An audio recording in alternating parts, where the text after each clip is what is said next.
नमस्कार, हरिओम. मी पंडित चैतन्य गुरुजी कर्मकांड दर्शन या युट्यूब चॅनलवरती आपल्या सर्वांचे सहर्ष स्वागत करतो.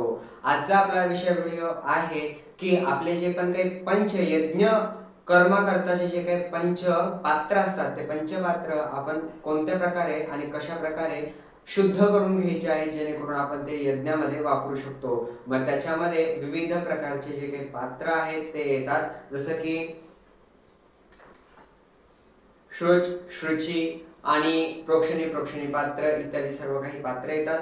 तर हे जे काही पात्र आहेत यांची आपल्याला शुद्धी कशी करायची आहे हे आपण या ठिकाणी जाणून घेणार आहोत. आणि प्रत्येक वेळेला ही शुद्धी करणेच आहे, त्याशिवाय हे पात्र आपण आपल्या नवीन अनुष्ठानामध्ये वापरू शकत नाही. त्याच्यामुळे सर्वांनी लक्ष देऊन ही जी काही प्रक्रिया आहे पाहायची आहे आणि ही प्रत्येक पूजेला करायची आहे. या ठिकाणी आपण थोडासा भीमसेनी कापूर घेतलेला आहे, जो की आपण कुस्करून घेतलेला आहे, बारीक भुगा करून घेतला त्याचा. त्याच्यानंतर हळकुंड कुटून आणि त्याची बारीक मिक्सर मध्ये आपण पावडर तयार करून घेतलेली आहे. त्याच्यानंतर आपण आचमनी पात्र जे आहे ते घेतलेलं आहे, स्वतःची शुद्धी करता, आचमन वगैरे करता. थोडंसं पाणी, कारण आपल्याला हळद आणि कापूर मिश्रित करायचं आहे. एक पात्र ज्याच्यामध्ये आपले नवीन जे पण काही पात्र आहेत, यज्ञ पात्र आहेत ते आपण घेतलेले आहेत. या ठिकाणी 2 दर्भ घेतलेले आहेत की काही अशुद्धी झालीच तर ते या दर्भांनी शुद्ध होऊन जाऊ याकरता. आणि एक रिकामी प्लेट किंवा रिकामा ताट घेतलेला आहे, यांना हळदीचा लेप झाल्यानंतर ते यामध्ये ठेवण्याकरता. तर आता आपण सुरुवात करूयात की कशा प्रकारे आपल्याला हे सर्व काही करायचंय. प्रथमतः आपल्याला आपले हात धुवून घ्यायचे आहेत. इथे प्रक्षाल्य. आता 3 वेळा आचमन करून घ्या.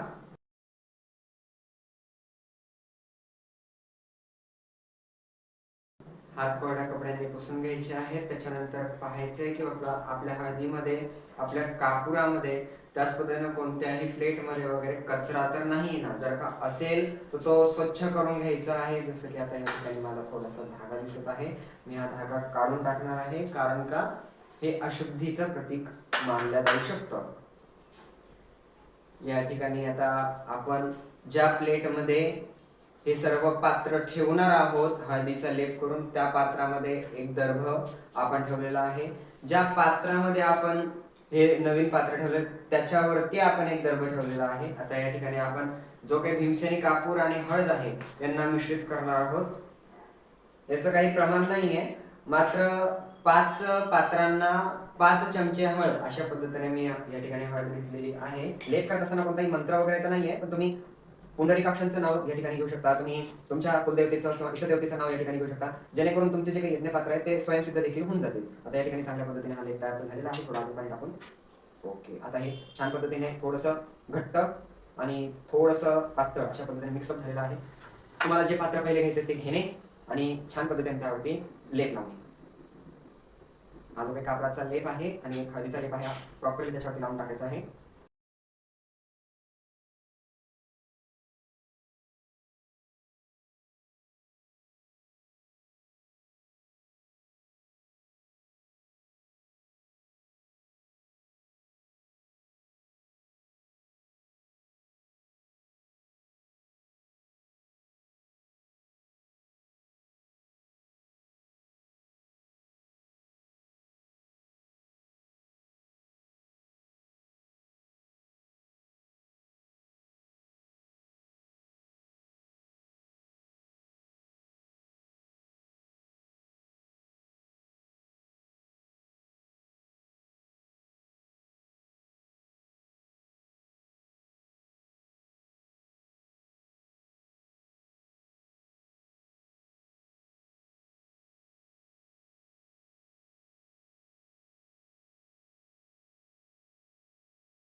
अशा पद्धतीने आपण थोडासा खाली इकडे तिकडे पसाराही केलेला आहे आणि थोडंसं आता ओरडाही आपल्याला खायचा आहे.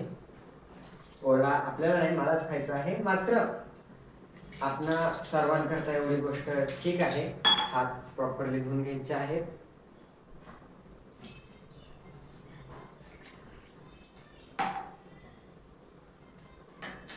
या ठिकाणी आता हे जे काही पात्र आहे हे आपण छान पद्धतीने हळदीने रंगवलेले आहे, छान पद्धतीने हळद लावलेली आहे यांना. हे जे काही पात्र आहेत आता आपल्याला उन्हामध्ये, कडक उन्हामध्ये वाळवून घ्यायचे. हळद प्रॉपरली याची वाळल्या गेली पाहिजे. त्याच्यानंतर याची हळद स्वच्छ पाण्याने धुवून घ्यायची आणि त्यानंतर हे जे काही पात्र आहेत हे आपण शुद्ध ठिकाणी ठेवूनच, प्रत्येक वेळेला आपण ज्यावेळेला ह्या पात्रांचा वापर करतो आहोत त्यावेळेला जे पण काही दर्भ असतात ते दर्भ अशा प्रकारे खाली ठेवणे आणि मग त्यावरती हे पात्र ठेवणे. कधीच बिना दर्भ खाली ठेवता डायरेक्टली जमिनीवरती हे पात्र ठेवायचे नाही. म्हणून कोणत्याही यज्ञकर्मांमध्ये आपल्याला दर्भ हे लागतच असतात, म्हणून स्वतः सोबत दर्भ हे ठेवायचे. आता मी यांना हळद लावली म्हणजे हे शुद्ध झाले, त्यामुळे मी यांना दर्भानं वरती ठेवलेलं आहे. ते अशुद्ध होते, परत अजून अशुद्ध यांच्यावरती होऊ नये म्हणून मी यांच्यावरती दर्भ ठेवलेला होता. तर अशा पद्धतीने आपल्याला हे सर्व काही शुद्ध करायचं आहे.